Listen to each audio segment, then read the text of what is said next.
সম্ভাব্য ভবিষ্যৎ অবস্থার জন্য প্রস্তুত থাকা, অর্থাৎ ভবিষ্যতের জন্য সতর্ক থাকা। সেই রকম ভাষাতে কিভাবে ইংলিশগুলো বলা হয় সেটাই এই ভিডিওতে দেখাবো। এখানে যে কর্তা সে সম্ভাব্য ভবিষ্যৎ অবস্থার জন্য প্রস্তুত আছে বা সতর্ক, এরকম যখন বোঝাবে তখন ইংলিশটা ঠিক কিভাবে বলতে হবে সেটাই দেখে নাও।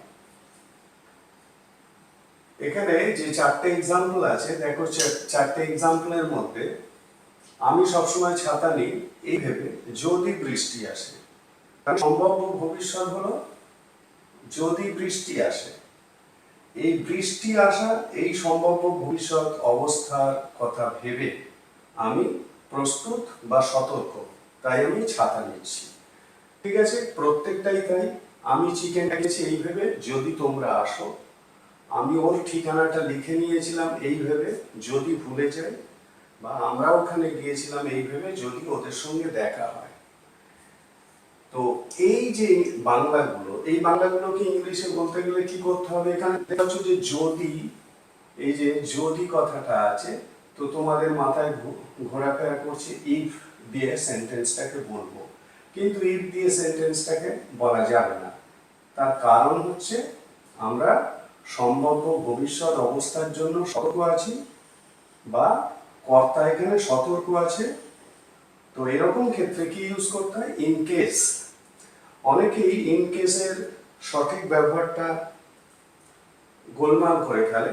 তো এই ভিডিও থেকে আশা করি তারা সেই বিষয়টা বুঝে যাবে যে সম্ভাব্য ভবিষ্যৎ অবস্থার জন্য কর্তা যদি সতর্ক থাকে বা কর্তা যদি প্রস্তুত থাকে, সেই ক্ষেত্রে ইন কেসটাকে ব্যবহার করা যায়।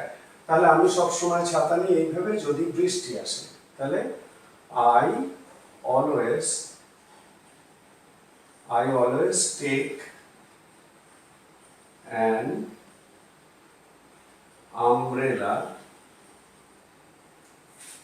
in case it rains। ঠিক আছে, এই যে ইন কেসের পরে দেখো সিম্পল প্রেজেন্ট ইউজ হয়েছে। এই সিম্পল প্রেজেন্ট দিয়ে কিন্তু ফিউচার টাইমকে বোঝানো হচ্ছে। ঠিক আছে, অর্থাৎ সিম্পল প্রেজেন্ট মানে হলো এখানে ফিউচার টাইম। এখানে তোমরা ইট রেনস এটার বদলে এটা না লিখে বা এটা না বলে তোমরা ইট মাইট রেন এটাও বলতে পারো। It might rain, in case it might rain. পরে আমি চিকেনটা কিনেছি এইভাবে যদি তোমরা আসো, তাহলে I have bought chicken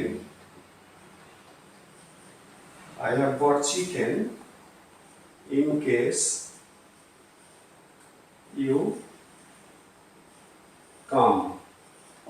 তার মানে in case you might come। বোঝা গেল? পরেরটা আমি ওর ঠিকানাটা লিখে নিয়েছিলাম এই ভেবে যদি ভুলে যাই, তাহলে I took down his